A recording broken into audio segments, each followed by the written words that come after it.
Her cart hit his shoe, and the entire hallway went silent. Not quiet. Silent. The kind of silence that happens when $40,000 worth of security personnel collectively decides not to breathe. Valentina Cruz had worked 3 hotels in 8 years, and she knew exactly what that silence meant. She had stepped into something she could not name yet. But she was already calculating the distance to the service elevator. She looked up. He was looking at her cart. Not at her, at the cart, as if it were the cart he found offensive, as if the squeaky left wheel and the streak of rust on the chrome bar were a personal failing he had not yet decided how to address. Then his eyes moved to her face, and something happened in them that she could not read, and he said, very quietly, "Get her out of my sight."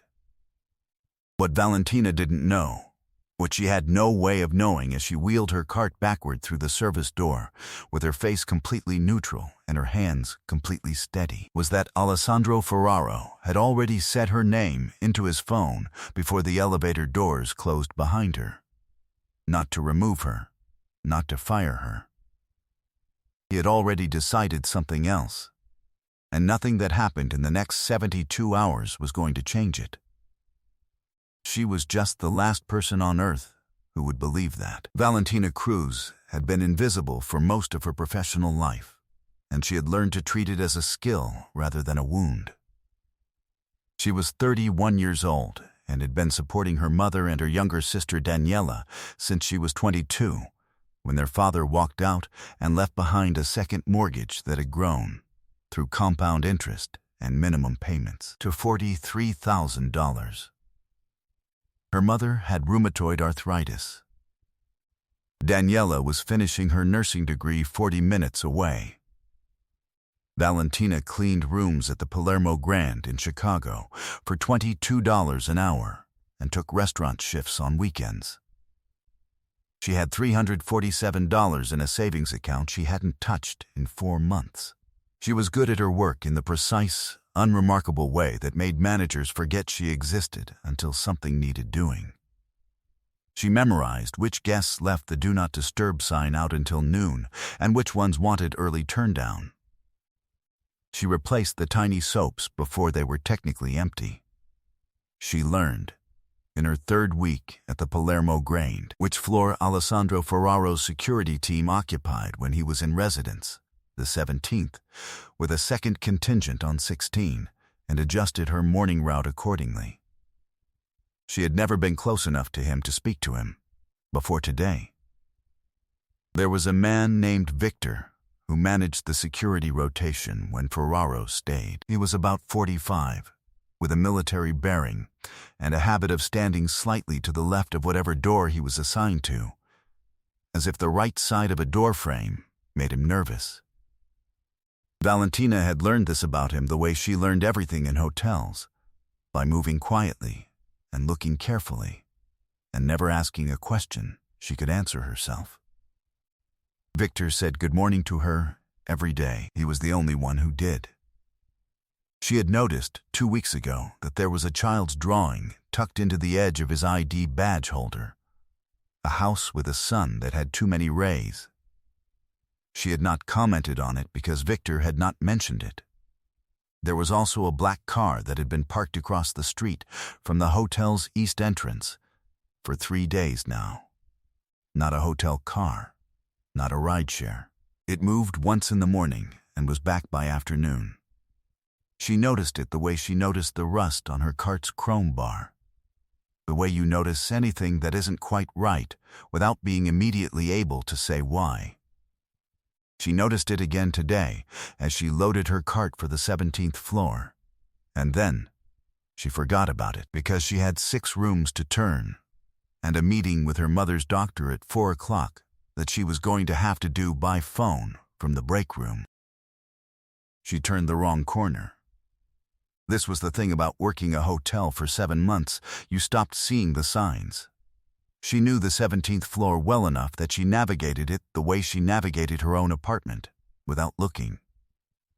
The service corridor split at the ice machine, and she went left when she should have gone right. And she was already moving at speed because she was behind schedule, and she came around the corner with the cart at a diagonal, and the squeaky wheel caught and pulled left, and the whole thing veered, and the corner caught the edge of something solid and expensive, and then she was looking at the end of a very good shoe.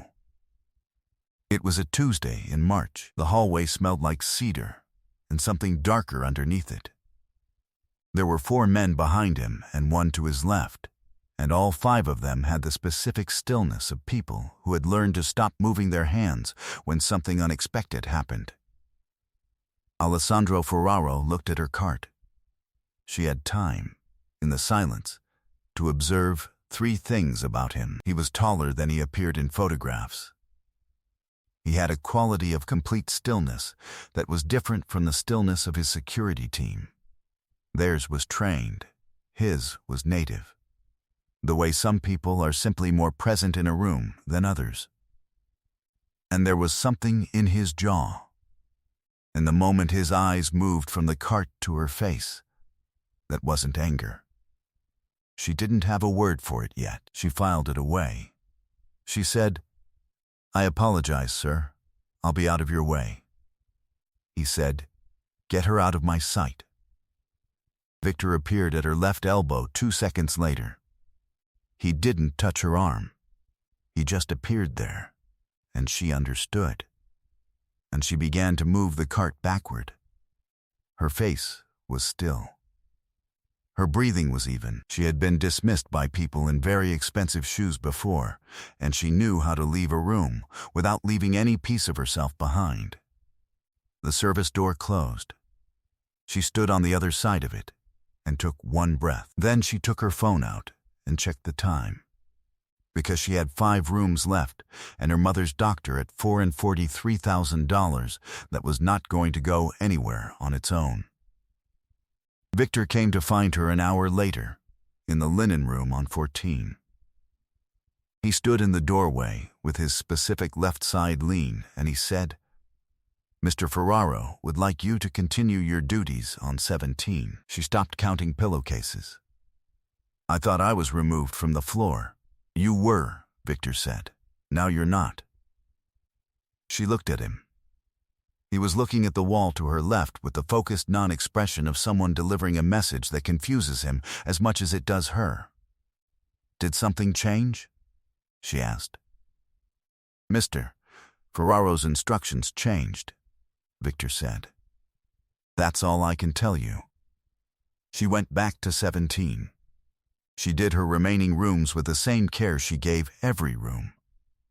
She did not see Alessandro Ferraro for the rest of the day. When she clocked out at 3:40 and went to the break room to call her mother's doctor, she sat for a moment first, with her hands flat on the table, and thought about the look on his face when his eyes moved from the cart to hers. The thing in his jaw that wasn't anger. She still didn't have a word for it. She picked up her phone and made the call. Her mother's name was Rosa, and she measured her mornings in steps. The rheumatoid arthritis had been progressing for 3 years in the way of things that move slowly enough that you keep hoping they will stop. Some days Rosa made it from the bedroom to the kitchen without holding the wall. Other days she did not make it from the bedroom. Valentina had rearranged the apartment on Clybourne twice, moved the furniture toward the walls, put grip rails in the bathroom, put a second kettle in her mother's room so she didn't have to make the walk when she only wanted tea. The kettle on her mother's nightstand was the original one they'd had since Valentina was 12. It was blue and made for 3 cups, and it still worked perfectly, which felt some mornings like a cruel detail. The doctor said the inflammation markers were elevated. He said they would adjust the medication.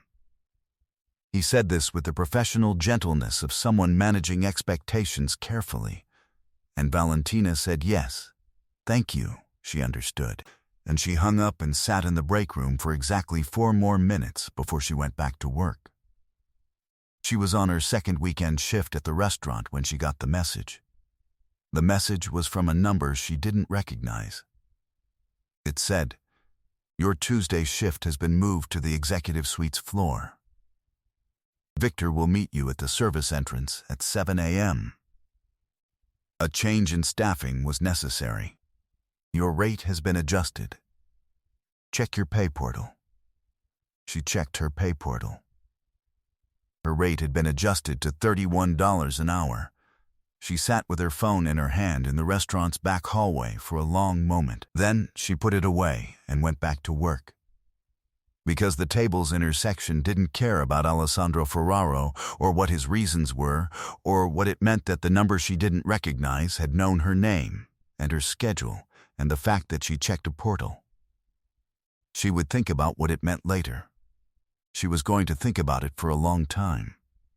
The executive suite's floor had 8 rooms and a private corridor that smelled different from the rest of the hotel. Quieter, the carpets were thicker. The light from the sconces was warmer and more deliberate, as if someone had thought carefully about what kind of light belonged here.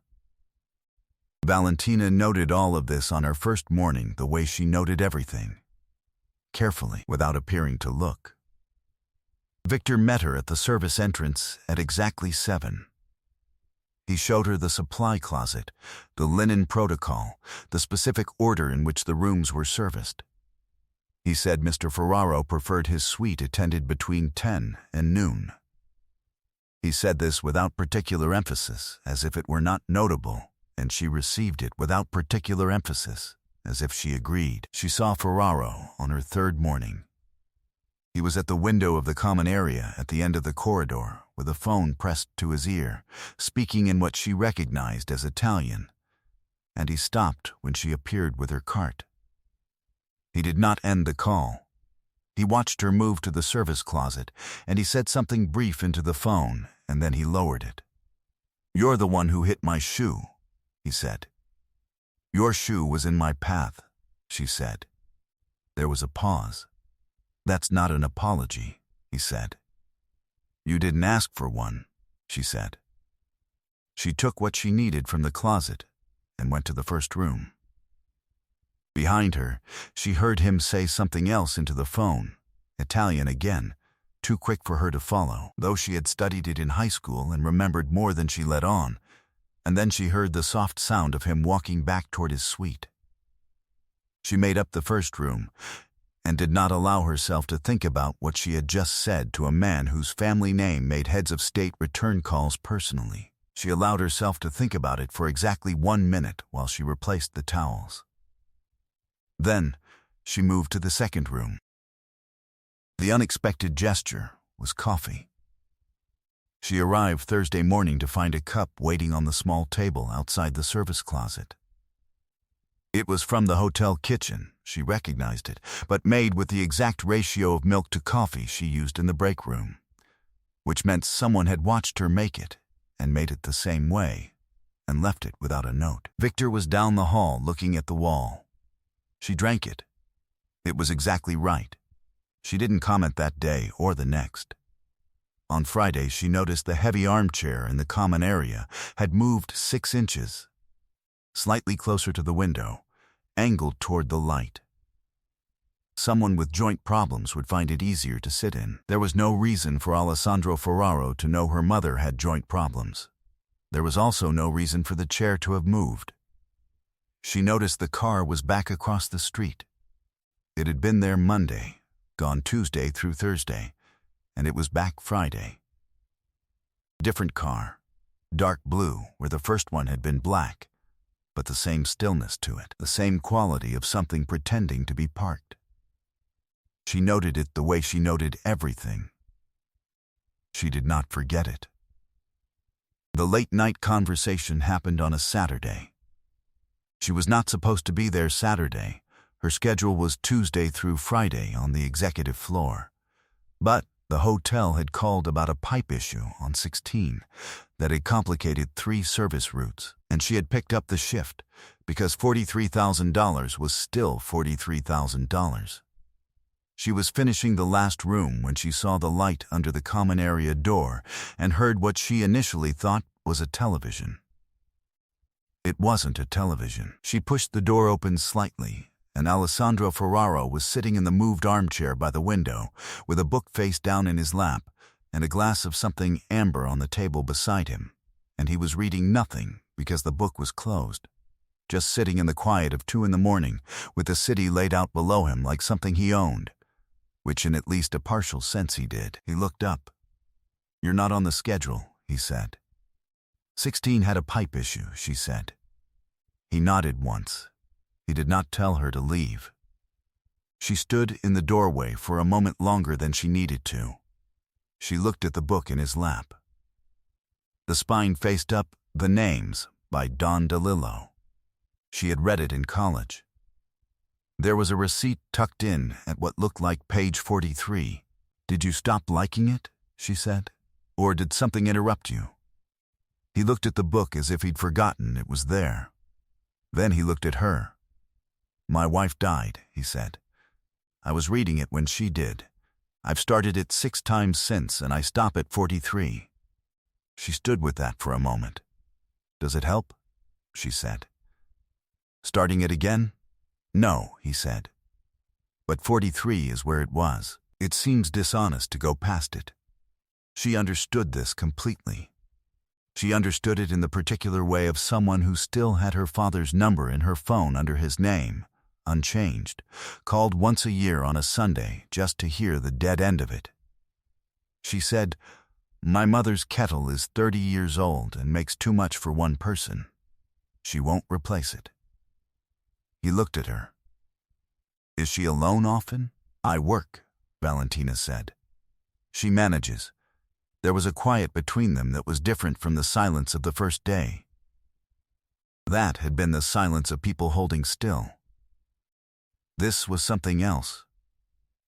"Do you always work this hard?" he said. She almost said yes. She stopped herself, because it was 2 in the morning and she was tired in the specific bone-deep way of people who have been working hard since they were 22. And something about the quality of the question made her want to answer it honestly. "I don't know how to do it differently," she said. He didn't say anything, but he picked up the DeLillo and turned it over in his hands and looked at the cover for a moment, and something about his face was different. Not less controlled, but the control had shifted, had allowed something in it. She said good night. She meant it. She took her cart to the elevator and went home. The first wrong thing happened on Monday. She was loading her cart at 7:15 when her phone rang with a number she didn't know. She answered it because her mother was at home and Daniela was at clinicals, and she answered every unknown number. It was a man who said his name was Brennan. He said he represented a collection agency retained by the holder of a debt in her name. He said the debt had been referred for accelerated collection. He said this in the practiced, deliberate tone of someone who made these calls 40 times a day and knew exactly where the line was. She said she was aware of the debt and was making payments. He said the payments were no longer sufficient. He said there were options they could discuss. He said the word options the way people say it when they don't mean options. She hung up. She stood in the supply corridor and looked at the wall for exactly 30 seconds. Then she picked up her cart and went to work. She did not see Ferraro that morning. His suite was empty by the time she reached it. Victor was at his post. She turned the room. On her way out, she noticed the black car was back. Not the dark blue one from Friday. The original black one. Same spot across the street. Still, she thought, 2 cars, 3 separate appearances, 1 week. She did not know what to do with that thought, so she put it in the same place she put everything she couldn't act on yet, and she went to the elevator. The revelation came through a door left 3 inches open. She was on her way back from the linen closet on Tuesday afternoon when she heard voices from the common area. 2 men, one of them Victor. One she didn't recognize. She was not trying to listen. She passed the door and caught the words Martinez and Cruz in the same sentence, and she stopped. The door was 3 inches open. Victor said, "She doesn't know." The other man said, "She needs to know." Victor said, "He'll tell her." A pause. "Brennan made the call Monday," the other man said. "We didn't get to it before he did. Martinez gave him the debt portfolio. He's using it." Another pause. "She called back 3 times, Victor said. She didn't pick up." Valentina stood very still in the corridor. Her hands were on the cart. Her breathing was even. Martinez, she knew that name. She had heard it in a different corridor 3 weeks ago, spoken in a low voice by a man who immediately stopped speaking when he realized she had passed. She had noticed it the way she noticed the black car. She had put it in the same place. She understood now what the car was. She understood what accelerated collection meant and who had arranged it and why. She pushed her cart to the elevator and went down to the break room and sat with her hands on the table and thought about it clearly and carefully, the way she thought about things when she needed to be right. Martinez was the man who had been Victor's predecessor on the security rotation. She had learned this from another housekeeper who had been here longer. He had left the position 8 months ago. He had left badly, from what she understood, though no one had told her the specifics, because no one talked specifics around hotel housekeeping staff. He knew her name. He had her debt. He was using it. She thought about the collection call. She thought about the 2 cars. She thought about the man in the expensive shoe in the hallway on a Tuesday in March. She went back to work. He was in the suite when she came to turn it Wednesday morning, which he was never in the suite at 10 o'clock, which meant he had stayed. He was standing at the window the way he had been standing when she first noticed him in the corridor, that quality of complete stillness, and he turned when she came in. "Sit down," he said. "I'm working," she said. Valentina. She had not told him her name. She had not told Victor her name either, not her first name, not directly. She set down the towel she was carrying. She sat. He sat across from her at the small table by the window, and he put his phone face down, and he said, "There's a man named Martinez who is trying to make your life difficult because of me. I want you to know I'm aware of it." She said, "I know." He looked at her. "I heard Victor," she said. Tuesday, the door was open. Something moved in his face that she thought might have been respect.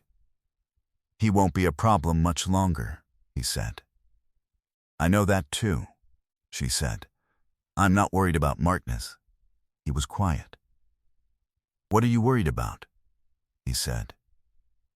She looked at him. She was 31 years old, and she had been carrying things alone for 9 years, and she was tired, and Brennan had called twice more, and her mother's inflammation markers were elevated, and the kettle made for 3. "Nothing I can't manage," she said.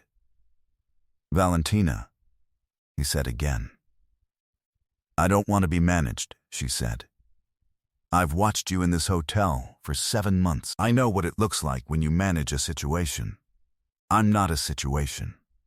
He was very still. "No," he said, "you're not." The third wrong thing happened fast. She was coming out of the service elevator on Thursday at noon when she saw a man at the end of the corridor who was not Victor. Victor was not at his post.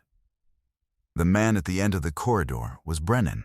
She had never seen him, but she had heard his voice 3 times, and she recognized it in his posture somehow, in the way he was standing in the wrong place with his hands in his pockets, the way people stand when they are waiting for something they have been told to collect. There was no one else in the corridor. He looked at her. She pulled out her phone. She did not call Ferraro. She called Daniela. She said, "I need you to go to Mom's now, right now. Take an Uber. Don't ask questions." Daniela said okay the way she said okay when she was in a clinical and a patient's vitals changed quickly, without argument. She hung up. She looked at Brennan. She said, "You were not supposed to be on this floor." "I'm visiting a guest," he said. "There are no guests in this corridor," she said. "This is a private service area. You can leave or I can call security and you can leave." Her voice was steady. She did not step back. She heard the elevator open behind her. Victor appeared. He looked at Brennan. He said, very quietly, "Sir, I need you to come with me." Brennan looked at her for a moment longer. Then he went with Victor. She stood in the empty corridor and allowed herself one full breath. Then she called Daniela back and said everything was fine, and Daniela said she was already in the Uber, and Valentina said thank you. "Stay with Mom tonight. I'll explain later." She went back to work. She found out what happened to Brennan's employer at 7 o'clock that evening, from a news alert she did not expect. A collection agency called Northland Asset Recovery had had its operating license suspended by the Illinois Department of Financial and Professional Regulation following an investigation into unlicensed debt collection practices and harassment complaints filed by multiple consumers. The investigation had been referred, the article said, by the Office of the Illinois Attorney General following a review of documented complaints. A named partner, one Gerald Martinez, had resigned from his separate consultancy practice the same afternoon. She sat on the bus home and read the article twice. The investigation had been opened 18 months ago. She knew this was not true. She knew it the way she knew the armchair had moved, and the coffee had been exactly right, and the book had stayed at page 43. She sat with it the way she sat with the kettle that made for three, the way she sat with all the things in her life that were true and heavy and had no easy resolution. The bus stopped on Clybourne. She went home. Her mother was asleep.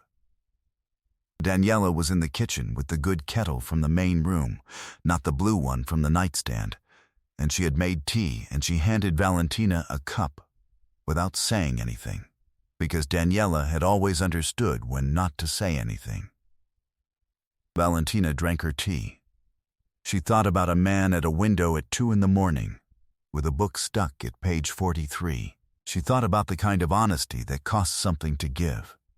She thought about what it meant to stay in something from strength rather than from need, and whether she understood the difference yet, and whether she was ready to find out. She drank the rest of her tea. She called the number she didn't know. His number. She knew that now.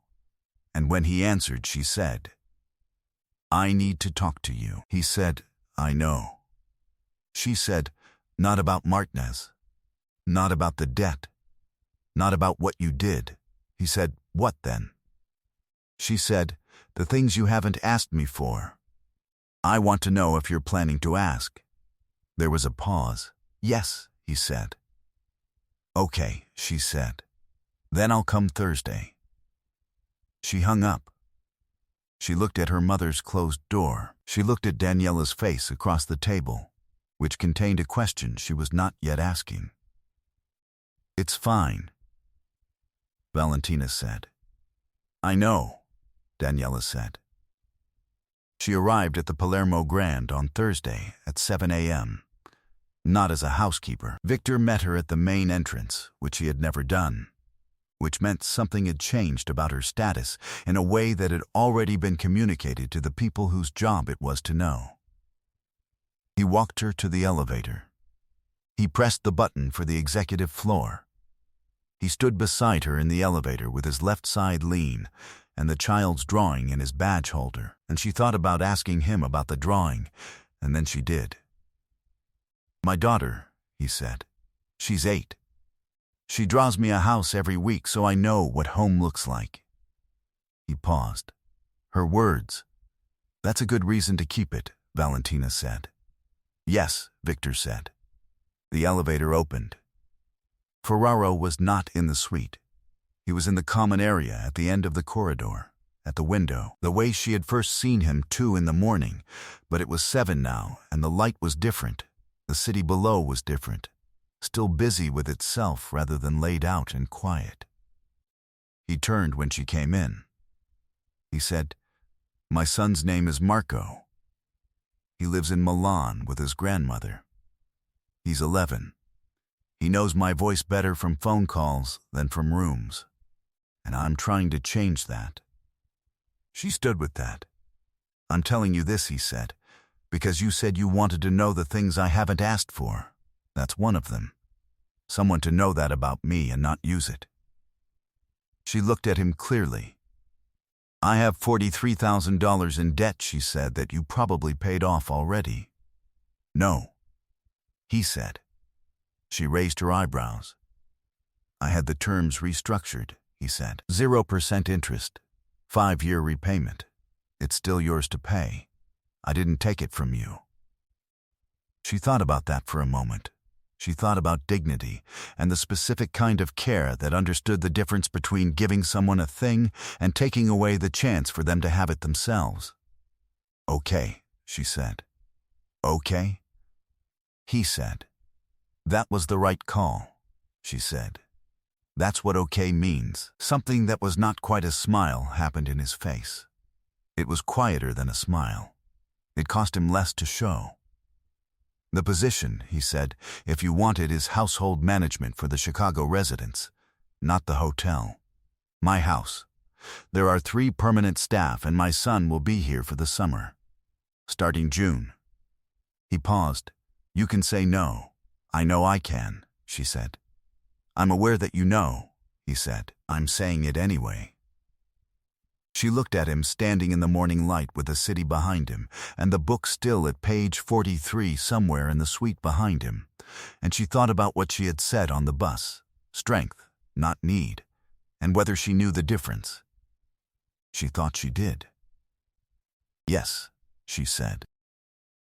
She told her mother that evening on the couch on Clybourne, with the blue kettle on the nightstand in the other room and Daniela's textbooks on the coffee table.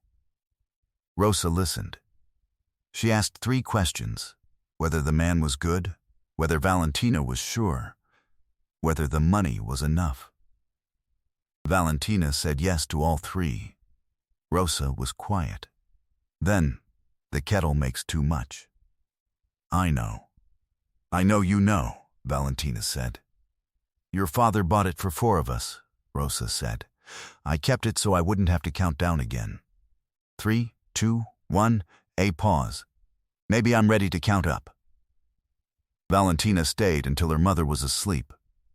Then she drove home on streets that were simply streets, dark and lit and ordinary, carrying everything they always carried, belonging to no one in particular. She was not invisible on any of them. She was just a woman driving home on a Thursday in April, with $39,000 still owed, and a new job starting in June, and a phone with a number she now recognized, and the particular kind of quiet that comes when something that has been carrying you wrong for a very long time finally shifts. She stopped at the light on Milwaukee. She thought about a book stuck at page 43. She was going to ask him to finish it. Valentina carried her quiet the way some people carry their best quality, so close to the body that others mistake it for nothing. What Alessandro understood, by the time she said yes, was that it had never been nothing. He just needed to learn how to look. If that moment, the first time you knew she wasn't going anywhere, is still sitting with you, leave it in the comments. Was it when she corrected him about whose path it was? The phone call to Daniela? Or something quieter than either of those? I want to know which one landed. If these are the stories you come here for, the ones where the quiet ones turn out to be the strongest, where nothing is resolved through violence but everything is resolved, follow along. New story every day. I'll be here. One last thing. Marco arrives in June, and he already knows his father is different than the man who called him every week from hotel rooms. He just doesn't know why yet.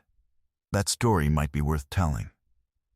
Tell me in the comments if you want it. I read every single one.